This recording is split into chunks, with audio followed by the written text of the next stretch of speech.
Start off with, before I begin, I'm going to be using the F slur a few times in this in order to make a point about queer stereotypes. Thank you. I am queer.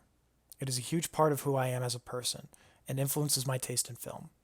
Queer media has existed in some way since cinema's infancy, and I'll be talking about characters which are canonically queer in their films and stereotypes associated with being queer. I'll be discussing two specific stereotypes, which I will call the queen and the brute. To define what a queen is, one can look at films like The Birdcage, Kiss of the Spider Woman, and Rocky Horror Picture Show.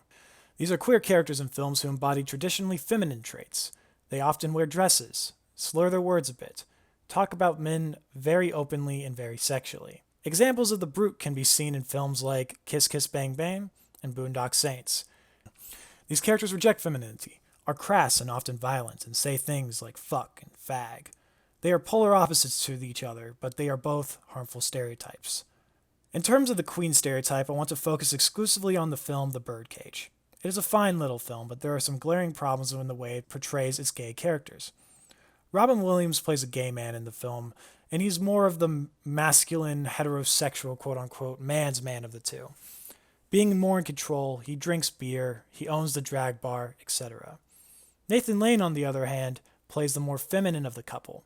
He wears dresses, uses she/her pronouns on occasion, is the headliner for the drag show, is a diva, etc. Immediately there's a problem with this dynamic. Robin Williams, he wasn't gay.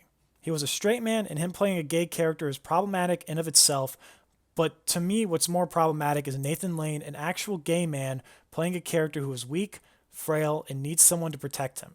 He's even asked not to meet his in-laws because he is deemed as being too gay. This is problematic on a lot of different levels, but not the worst part of the film. No, that of course is Hank Azaria. Hank Azaria plays a Latin American man who is the help in some way in this film. I don't know if I need to say this, but Hank Azaria is not from Latin America, nor is he Hispanic in any way. He is a white man. He also plays a queen himself, refusing to do any dirty work or work he deems below him. He is constantly complaining. Hank Azaria and Nathan Lane's characters cause much of the conflict in the film due to their femininity. Therefore, their femininity is seen as a bad thing. These are harmful stereotypes because it demonizes femininity and homosexuality. On the exact opposite side of the coin, we have the films Kiss Kiss Bang Bang and Boondock Saints. Both these films have detectives who are gay. In Kiss Kiss Bang Bang, Val Kilmer plays said gay detective. But unlike the characters in The Birdcage, he is not feminized at all. No, he's the epitome of masculinity. He curses, very rarely talks about life outside of work, is not vulnerable at all, and he even has a gun that he calls his faggot gun, because it's only good for 2 shots and then you throw it away for something better. In Boondock Saints, Willem Dafoe also plays a gay detective, but unlike in Kiss Kiss Bang Bang, we actually see him with another man at one point. This unnamed man tries to cuddle Willem Dafoe while he is on the phone, and Willem Dafoe slaps him. The man says, "I just want to cuddle," which Dafoe replies, "Cuddle? What a fag."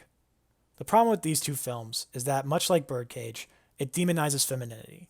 In these films, femininity is seen as a weakness. Being a so-called faggot is not allowed. You have to be masculine 100% of the time. You can't be vulnerable. But why does this matter? Why does it matter that 3 films from 20 years ago are a bit homophobic?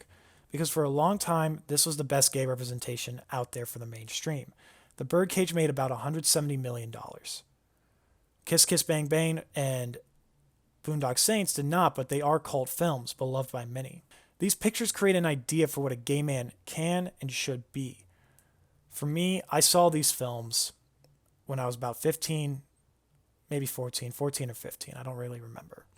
I was still trying to figure out my sexuality at that point. And much like the brutes of these films, I use the word faggot to mean feminine and unworthy. When I saw Kiss Kiss Bang Bang and Boondock Saints, it made me feel less like an other because I'm not very feminine. That's a positive. But the problem is I ended up rejecting anything I deemed gay. I wouldn't be vulnerable. It made me not want to be intimate with other men, and I barely took care of myself. These are harmful stereotypes that exist in more media than what I've named here. And they need to stop before more gay men think being gay is the worst thing you can be. Luckily for us, films like Moonlight are re-examining these stereotypes in a very mature and analytical way. Thank you.